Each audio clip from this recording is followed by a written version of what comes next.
തലശ്ശേരി നഗരത്തിൽ യാതൊരുവിധ ലൈസൻസുമില്ലാതെയും പൊതുസ്ഥലം ഉൾപ്പെടെ കയ്യേറിയുള്ള അനധികൃത കച്ചവടക്കാർക്കെതിരെ നടപടി സ്വീകരിക്കണമെന്ന് നഗരസഭാ കൗൺസിൽ യോഗത്തിൽ ആവശ്യമുയർന്നു. മത്സ്യമാർക്കറ്റിന് സമീപം തുറമുഖ വകുപ്പിന്റെ അധീനതയിലുള്ള സ്ഥലത്ത് വർദ്ധിച്ചുവരുന്ന മാലിന്യ നിക്ഷേപത്തിന് പരിഹാരം കാണാൻ ആവശ്യമായ നടപടി സ്വീകരിക്കണമെന്നും വിവിധ രാഷ്ട്രീയ പാർട്ടി കൗൺസിലർമാർ ആവശ്യപ്പെട്ടു. വ്യാഴാഴ്ച നടന്ന നഗരസഭാ കൗൺസിൽ യോഗത്തിലാണ് കൗൺസിലർമാർ ആവശ്യമുയർത്തിയത്.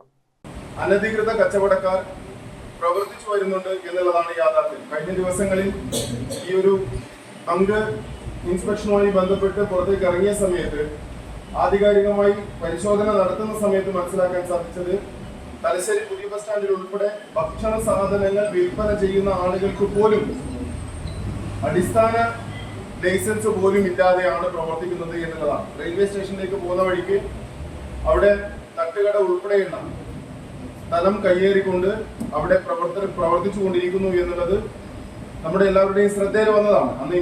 Chairperson K M. ജമുന റാണി അധ്യക്ഷയായി. യോഗത്തിൽ വിവിധ പാർട്ടി കൗൺസിലർമാരായ K. Lijesh, K. Ajesh, E. Asha, K. Bindu, T. C. Khilab, C. Soman, C. Gopalan, K. Bhargavan, advocate Sreesan, N. Mohanan, Sona, Faisal Punathil എന്നിവരും സ്റ്റാൻഡിംഗ് കമ്മിറ്റി ചെയർപേഴ്സൺമാർ, ഉദ്യോഗസ്ഥർ ഉൾപ്പെടെയുള്ളവർ പങ്കെടുത്തു. ഗ്രാമിക ന്യൂസ്, തലശ്ശേരി.